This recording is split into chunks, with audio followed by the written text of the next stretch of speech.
पीले दांत वाली बहू। रंजना कभी ब्रश नहीं करती थी। उसे कितनी बार उसके माँ बाप ने डांटा, लेकिन उसका कोई असर उस पर होता ही नहीं था, जिस कारण से उसके दांत पीले पीले हो जाते हैं। शादी के बाद।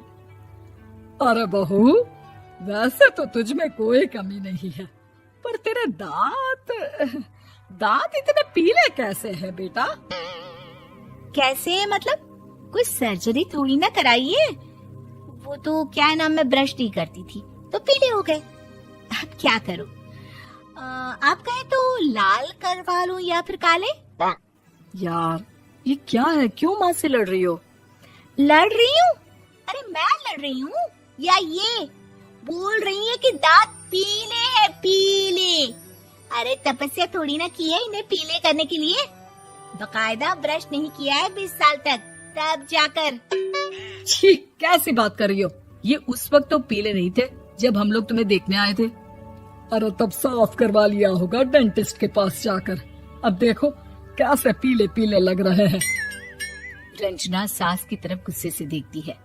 फिर शुरू हो गई पीले पीले पीले। अरे पीले तो तब भी थे जब मेरे हाथ का रसगुल्ला उड़ा उड़ा कर खा रही थी और बोल रही थी, लड़की नहीं गुणों का खजाना दे रहे भाई साहब आप। खैर, अब वो लोग करते भी तो क्या करते, पीले दांत वाली बहू पल्ले पड़ी थी तो झेलना तो था ही।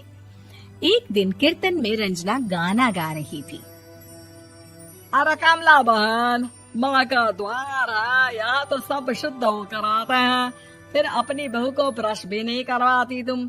दूर से पीले पीले दांत भक्ति में बाधा उत्पन्न कर रहे हैं। अरे कोई 2 साल के बच्ची थोड़ी ना लेकर आई हूँ मैं बहू बनाकर।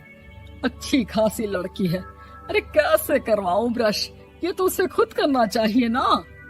अब माँ बाप तो इसके जैसे तैसे निपटा दिए, ये नहीं सोचा कि सास कैसे संभालेगी। सास बहू को लेकर घर आ जाती है, लेकिन सोच लेती है कि अब इसे लेकर कहीं नहीं जाएगी। अगले रोज बहू कहती है, अरे क्या हो गया, मंदिर नहीं जाना क्या? कीर्तन का वक्त हो रहा है। मेरी मधुर वाणी से कान्हा जी जागते हैं और सोते हैं। आप तो जानती है ना उनकी भक्ति में कितना मन लगता है मेरा। वो क्या है ना, तबीयत ठीक नहीं लग रही है मेरी, आराम करूंगी मैं। तबीयत ठीक नहीं लग रही? अभी तो मिथुन के गाने पर नाच रही थी आप, और अब बोल रही है कि तबीयत ठीक नहीं लग रही। अरे भक्ति में मन लगा लो सासू माँ, ऊपर जाना है, क्या मुंह दिखाओगी आप? हाँ? सास को बहू की बात पर गुस्सा आ जाता है। मैं क्या मुंह दिखाऊंगी, इसकी चिंता तो ना कर, समझी? अपने मुंह की चिंता कर, जो ये पीले पीले दांत लेकर हर जगह पहुंच जाती है। पता है लोग कितना मजाक बनाते हैं। ना जी ना, मैं नहीं जाना कहीं तेरे साथ। तो ये बात है। कोई ना, मत जाओ, मैं अपने कमरे में ही बैठकर भक्ति कर लूंगी। ऊपर वाला दांत थोड़ी ना देखता है, मन देखता है, भावना देखता है। और अरे बस बस, तू सब कुछ दिखा, बस ये सफेद चमकदार दांत ना दिखाना किसी को, है? जा यहाँ से। बहू को सास की बात का कोई फर्क नहीं पड़ता, वो तो जैसी थी वैसी ही रह जाती है। सुबह नहाकर किचन में खाना बनाना, फिर खाना खाना, कीर्तन भजन करना और सो जाना। एक दिन, माँ जी मैं सहेली के घर जा रही हूँ, शाम को लेट आऊंगी। हाँ हाँ तो जाना, मैंने कौन सा तेरी आरती करनी है घर पर बैठकर। रंजना सहेली के घर जाती है, जहाँ वो पार्टी में जाने की तैयारी कर रही होती है। अरे शिखा, कहाँ जाने की तैयारी कर रही है? मैं गलत वक्त पर आ गई क्या? अरे नहीं यार, उल्टा सही वक्त पर आ गया। मैंने ये साड़ी और ज्वेलरी निकाली है यार, शाम को इनके ऑफिस की एक पार्टी में जाना है। बताना कैसा लग रहा है ये सब? नहीं यार, इस ड्रेस के साथ तो वो वाली ज्वेलरी अच्छी लगेगी। हाँ हाँ सही बोल रही है, मैंने ध्यान ही नहीं दिया। वैसे तो हमेशा से मस्त फैशन सेंस रखती है। तो बड़ा जाती होगी ना पति के साथ पार्टी में। रंजना कुछ नहीं बोलती, बस सोचती है कि यार काश ये बात सही हो जाती, पर मैं क्यों नहीं जाती पार्टी में? क्या इन लोगों की कोई पार्टी होती नहीं होगी? रंजना घर आती है और रात में पति से सवाल करती है, एक बात बताइए, आप मुझे किसी पार्टी में क्यों नहीं ले जाते? क्या आपकी यहाँ ऑफिस में पार्टी नहीं होती? पति बेचारा क्या कहता कि दांत पीले हैं तुम्हारे इसलिए। अरे कोई पार्टी होती नहीं हम लोगों के ऑफिस में, तो कहाँ से लेकर जाऊं? और मार्केट, मॉल, कहीं वीकेंड घूमना, कहीं तो। अरे यार, सारे हफ्ते में एक छुट्टी मिलती है, तो सोचता हूँ कि आराम ही कर लूं। क्यों? रंजना मन मार के रह जाती है। पहले कभी सास के साथ मंदिर जाया करती थी, लेकिन वो भी सास ने ले जाना बंद कर दिया। घर बैठी बैठी रंजना बोर हो जाती है। तभी उसे आइडिया आता है और वो मायके जाने का सोचती है। सासू माँ, 2 दिनों के लिए मम्मी के घर जा रही हूँ। अच्छा ठीक है, आराम से जा।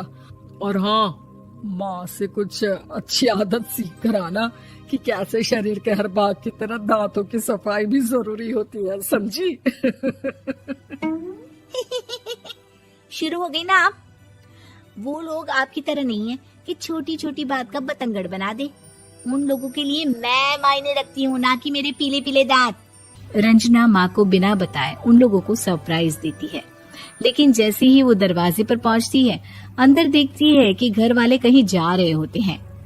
अब माँ, काश रंजना दीदी के दांतों वाली प्रॉब्लम नहीं होती, तो वो भी हम लोगों के साथ चलती ना बुआ जी की बेटी की शादी में।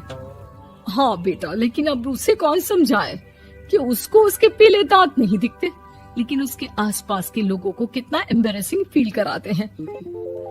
मुझे तो कितनी बार उसके स्कूल की टीचर ने शिकायत की कि उसके साथ कोई लड़की बैठना भी नहीं चाहती, और ना ही कॉलेज में कोई उससे बात करना चाहता था।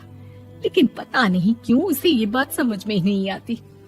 कोई कमी नहीं है उस लड़की में, बस यही कि दांत पीले हैं। वो तो भला हो जीजा जी और उनकी माँ का, जो दीदी को जैसी है वैसे ही रखा हुआ है।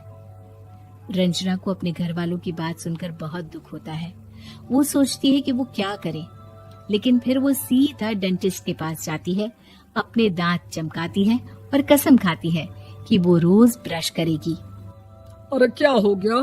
तुम तो 2 दिनों के लिए गई थी ना, पर कोई ना, अच्छा है, चलो आ गई तो। रंजना सास के सामने आकर खड़ी हो जाती है और पूरी स्माइल करती है, उसके चमकदार दांतों को दिखाती हुई। हैं? चले मंदिर? माँ, मुझे माफ कर दीजिए, मैंने आप लोगों को बहुत एम्बैरेसिंग फील करवाया। मैं आज से रोज ब्रश करूंगी।